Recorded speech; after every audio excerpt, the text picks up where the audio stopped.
Gentlemen, this is Winnifred Pearce. Good afternoon. We were a large family, as you can see. There were 8 of us. That I'm over there, either the first or the last, depending on how you look at it. And we are not all married here. Our father, William, was a druggist, owned Perce's drugstore in Waukegan. He encouraged all of us to follow our dreams and find careers. I stayed here in Waukegan, helping Mother to raise the 5 younger children.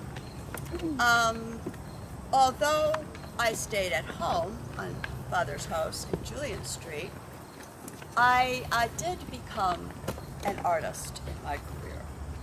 I gave art lessons from our home, and I operated for a time a small art supply store. Though I never married, I was not without the joy of children in my life. My brother Percival, the older of my 2 younger brothers, started Pearce's bookstore in Waukegan and married a local girl, Elsie Cook, and raised a family not 2 blocks from my father's house on Julian Street. So I was able to give art lessons as a doting aunt to my niece and my 2 nephews.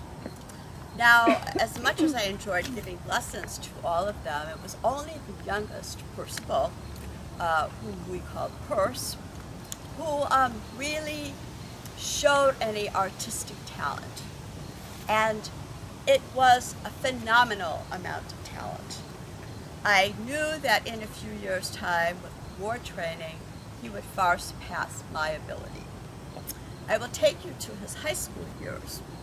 As an example, in the Waukegan yearbook of 1916, he was quoted by a fellow student as Perce Pearce, renowned artist, did a fantastic job for decorating our prom of 1916.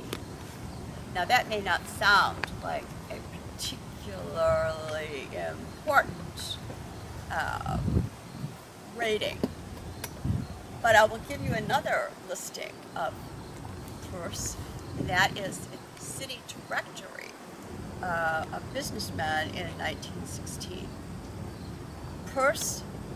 Percival Pearce is listed as age 16, a cartoonist by occupation, with an office at 410 Washington Street. Now, what is a 16-year-old doing with an office? He had 2 employers.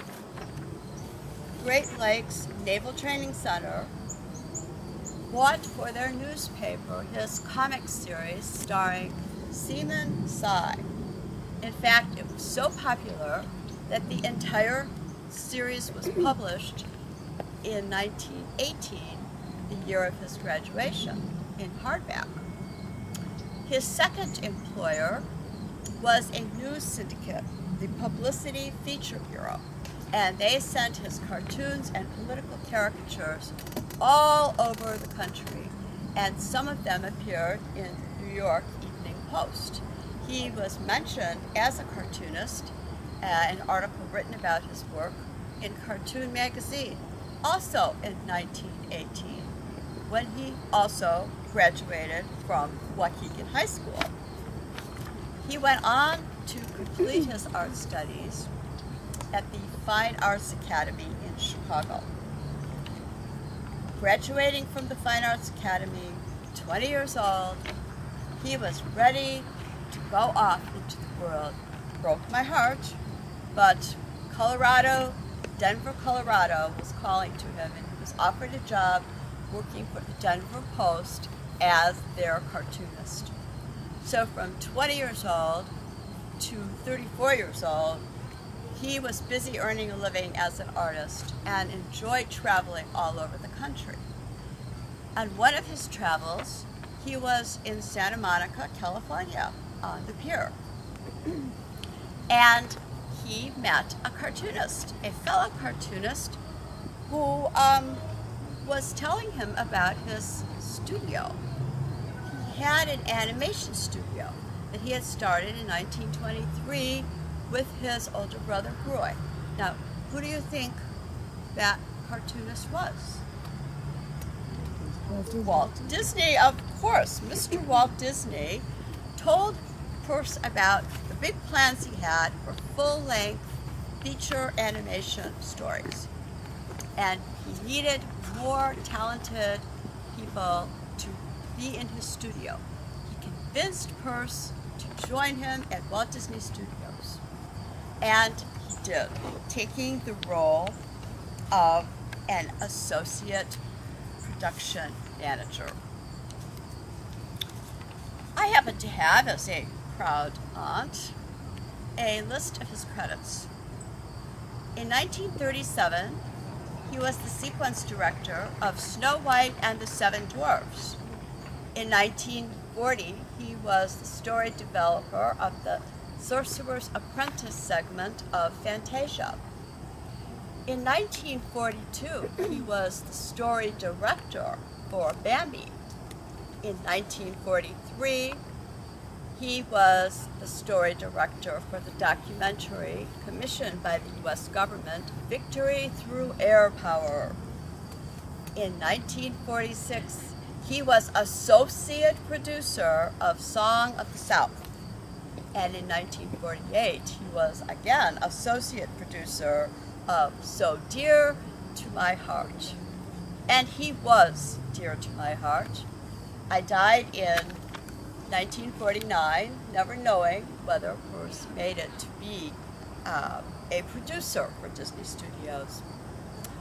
But you know, I think with his talent, he might have made it. Thank you for coming. Perce Pearce actually was also the producer of Disney movies.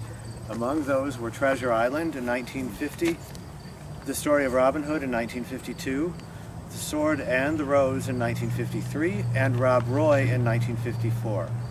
Pearce died of a heart attack in London, England in 1955 and is buried in California. He was said to be the model for Doc in Snow White.